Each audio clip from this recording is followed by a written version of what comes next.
School, where learning is a beautiful journey. Welcome to my channel Pratiki Learning School, where learning is a beautiful journey, and if you want to be a part of this beautiful journey, then subscribe my channel and press the bell icon. আজকে আমরা শিখতে চলেছি আবারও কিছু নিত্য নতুন translations from English to Bengali. দেখো, আমরা লাস্ট দুটো ক্লাসেও বিভিন্ন ধরনের ট্রান্সলেশন নিয়ে পড়াশোনা করেছি। ট্রান্সলেশন কিভাবে করা উচিত সেই গাইডেন্সটাও আমি তোমাদেরকে একইভাবে প্রোভাইড করেছি, কিন্তু এইবার দেখার বিষয় হচ্ছে যে আমরা সেই জিনিসটাকে কিভাবে এক্সিকিউট করতে পারি। ট্রান্সলেশনের আজকের ক্লাসেও আমরা কিছু নতুন ধরনের সেন্টেন্সকে বাংলা থেকে ইংলিশে ট্রান্সলেট করব। তাই আর বেশি দেরি না করে চলো আজকের ক্লাসটিও শুরু করা যাক। দেখো, প্রথম যে সেন্টেন্সটা রয়েছে সেটা রয়েছে সম্পর্কের দৃঢ়তা নির্ভর করে পারস্পরিক শ্রদ্ধা ও বোঝাপড়ার উপর।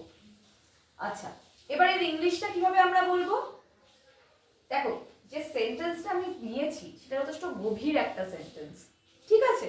এবার এই এত সুন্দর একটা গভীরতাওয়ালা একটা সেন্টেন্সকে আমরা কিভাবে সুন্দরভাবে ইংলিশে ট্রান্সলেট করতে পারি সেটাই দেখে নেওয়া যায়। The strength of relationship depends on mutual respect and understanding. দেখো, একটা যে কোনো সম্পর্কই কিন্তু রেসপেক্ট এবং আন্ডারস্ট্যান্ডিং এর উপর দাঁড়িয়ে থাকে। আজকালকার দিনে সম্পর্ক মানে একটা ভীষণ বড় বিষয় হচ্ছে কমপ্লেক্স। এই কমপ্লেক্স ব্যাপারটা কেন আসে জানো? মাইন্ডসেটের থেকে।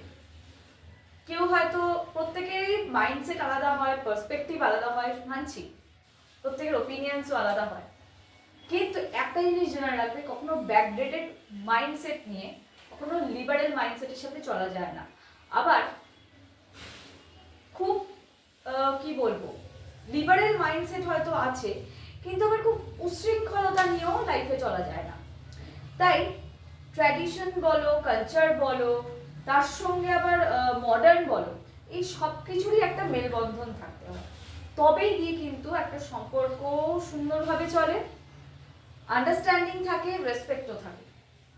একদম খুব প্রাচীন যুগের মানসিকতা নিয়ে আজকে যদি তুমি চলো তাহলে যেমন চলবে না, তেমন আবার লিবারেল হতে গিয়ে বা বেশি নিজেকে মডার্নের সাথে তালে তাল মেলাতে গিয়ে একেবারে চরম উশৃঙ্খলতা করলেও চলবে না।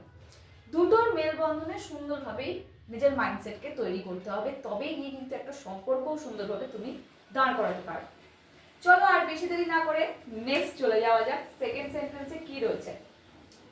তিনি এমন ভাবে কথা বলেন যেন প্রতিটি শব্দ নির্ভুলভাবে বাছাই করা হয়েছে। ইংলিশে কিভাবে বলবো? He speaks as if every word has been chosen with precision. মানে প্রত্যেকটা শব্দ একদম নির্ভুলভাবে বাছাই করা হয়েছে। দেখো, তিনি এমন ভাবে কথা বলেন, এইটুকু আগে দেখো, হি স্পোকস অ্যাজ ইফ হলো যেন প্রতিটি শব্দ নির্ভুলভাবে বাছাই করা হয়েছে। Every word has been chosen with precision. বোঝা গেল? মানে সঠিকভাবে একদম বাছাই করা হয়েছে। নেক্সট কি?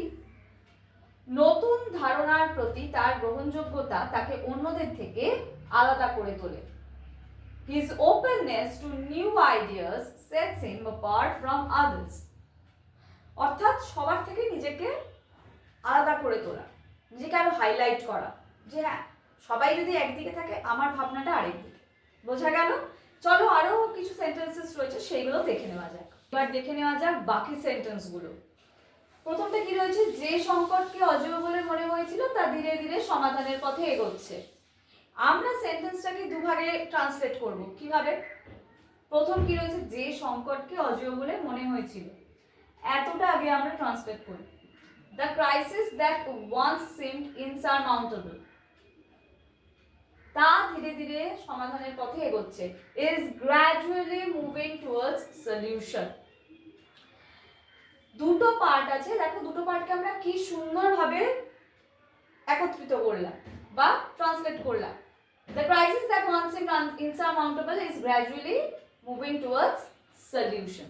নেক্সট চলো দেখে নেওয়া যাক। অনুভূতির উপর নিয়ন্ত্রণ হারালেই যুক্তিবোধ অস্পষ্ট হয়ে যায়। আচ্ছা, এখানে আমি একটা কমা দিয়েছি, কেন দিয়েছি তোমাদেরকে একটু বোঝানোর জন্য। এটা ধরো ফার্স্ট হাফটা, অনুভূতির উপর নিয়ন্ত্রণ হারালেই আগে এতটা আমরা ট্রান্সলেট করে নিই। when control over emotions is lost হলো যুক্তিবোধ অস্পষ্ট হয়ে যায়, rationality becomes clouded। বোঝা গেল? এইভাবে তোমাদেরকে কিন্তু ট্রান্সলেট করতে হবে। একসাথে পুরোটা বুঝেও যদি ট্রান্সলেট না করতে পারো, হাফ করে নাও, সেন্টেন্স দুটোকে ভেঙে নিয়ে ট্রান্সলেট করার চেষ্টা করো। নেক্সট, তার বক্তব্যে ভবিষ্যৎ দৃষ্টিসম্পন্ন চিন্তার পাশাপাশি বাস্তবতা স্পষ্ট উপলব্ধিও ছিল। এইবার হচ্ছে আসল মজা। এই সেন্টেন্সটা আমি কিন্তু তোমাদেরকে করে দেব না বা বলেও দেব না, এর সেন্টেন্সটাকে তোমাদের নিজেদেরকে ট্রান্সলেট করতে হবে, কমেন্ট সেকশনে এসে আমাকে জানাতে হবে। ভুল হোক ঠিক হোক, আমি তোমাদেরকে আসল আনসারটা বলে দেবো, গাইড করবো কি করে সঠিকভাবে ট্রান্সলেটটা করতে পারো। তাহলে আজকের মতন এই পর্যন্তই, দেখা হচ্ছে আবার পরবর্তী ভিডিওতে। ততক্ষণের জন্য ইংলিশ প্র্যাকটিস করতে থাকো এবং অবশ্যই এই ট্রান্সলেশনগুলোকে আরো ভালোভাবে প্র্যাকটিস করে নতুন নতুন ট্রান্সলেশন ট্রাই করো।